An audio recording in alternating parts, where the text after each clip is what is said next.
Hello there. The Brexit Party leader Nigel Farage has fired another broadside at Boris Johnson, claiming that the newly installed Prime Minister will not take us out of the European Union by the 31st of October.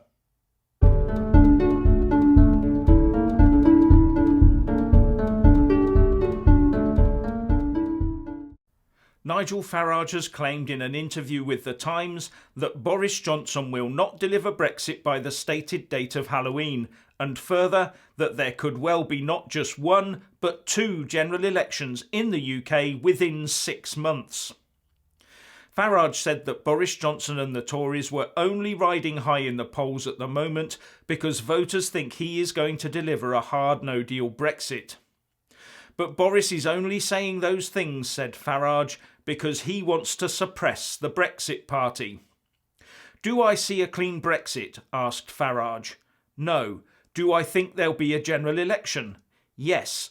Do I think there could be two general elections within 6 months? Quite probably. In terms of Brexit, the really big historic battles are to come. Now, Nigel Farage has previously said that it looked to him like Boris was going to attempt to get the Irish border backstop removed from the Theresa May withdrawal agreement surrender treaty and then try and repackage it as some sort of new Boris Johnson deal. But that, of course, would not be really leaving the European Union and would actually tie the UK more firmly to the bloc with no say, especially in the areas of foreign policy, defence and security. Farage is now saying that there was only a 10 to 20% chance of the UK leaving and that another delay was more likely. But, said Farage, the Brexit Party is here to stay and it only exists because the Tories have failed on Brexit. And he went on to say that the Conservative Party should stand aside in Leave voting constituencies that they stood no chance of winning in, such as Normanton, Pontefract and Castleford, which voted 69% to leave the EU but has the ultra-Remain Labour MP Yvette Cooper. Now, this constituency used to be just Pontefract and Castleford until the 2010 general election and had always polled very heavily at about 70% for Labour. Since 2010, that has been pared back slightly to between 48 and 60% for Labour and usually double the vote of the second place candidate. In 2010, Yvette Cooper won with over 22,000 votes and the Tories came second with 11,300. In 2015, Yvette Cooper won with over 25,000 votes and UKIP came second with nearly 10,000 votes. And in 2017, Yvette Cooper won with over 29,000 votes. The Tories came second with nearly 15,000 and UKIP third with 3,000. So a win for anyone other than Labour there would, I think, be a miracle, especially if the Brexit Party was seen by local voters to be operating too closely with the Tories. But then again, these are strange times. And as for a general election happening, Boris Johnson has said he won't be calling one, and even if he did, he would need 2/3 of MPs to vote for it. So that leaves the only other route of a vote of no confidence in the government, something Jeremy Corbyn has said would be at a time of his choosing.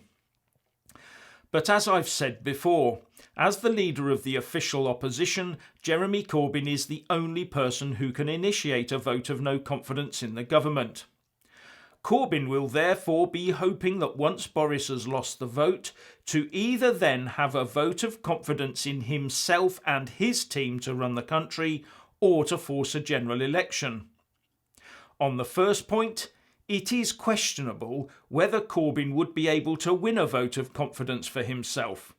And on the second of a general election, according to the House of Commons Library, the earliest a general election can now be held as a result of a vote of no confidence motion is Brexit Day itself, October the 31st, too late to stop Brexit, unless they ignore the convention of only holding an election on a Thursday. But many MPs want a vote of no confidence so that they can attempt to form what is called a government of national unity around another MP, like the aforementioned Yvette Cooper or maybe Oliver Letwin, so as to extend Article 50 for another referendum. And remember, MPs do get a full 2 weeks to try and form a new government that has the confidence of the House. So the question is, if Corbyn thinks that is what MPs are up to, would he go ahead with a motion of no confidence, given it could well mean he would personally be out on his ear, probably for good, as a result? Unless a group of Tory MPs crossed the floor to the Lib Dems, so stripping Boris Johnson of his majority. The Lib Dems could then offer to back Corbyn as long as he delivers an Article 50 extension and a second EU referendum where Labour campaigns for Remain. Corbyn might just win it then. And those Remainer MPs, if they were able to achieve that feat, would not ever allow a general election. There would be far too many risks with getting the voters involved before they'd had a chance to be conditioned. No, they will be intent on only two things: asking the EU for another Article 50 extension with the express aim of running a second EU referendum. And the Remainer MPs would then spend all that cash allocated by Boris for no deal preparations on a massive Project Fear and domestic pro-EU propaganda campaign while unleashing the Electoral Commission on Brexiteer MPs. Now, all of that is pure supposition of one possible scenario and maybe a bit far-fetched too. But at the end of the day, I think that the only way that Brexit can be stopped is if there were, for whatever reason, another Article 50 extension, as revoking it would be a step too far for most MPs.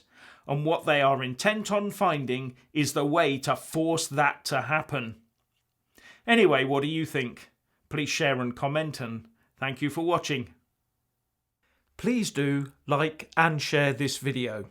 And also subscribe to my channel. And when subscribing, please do remember to press on the little bell next to the subscribe button. That way you'll get an alert every single time I put up a new video. Thank you very much for watching.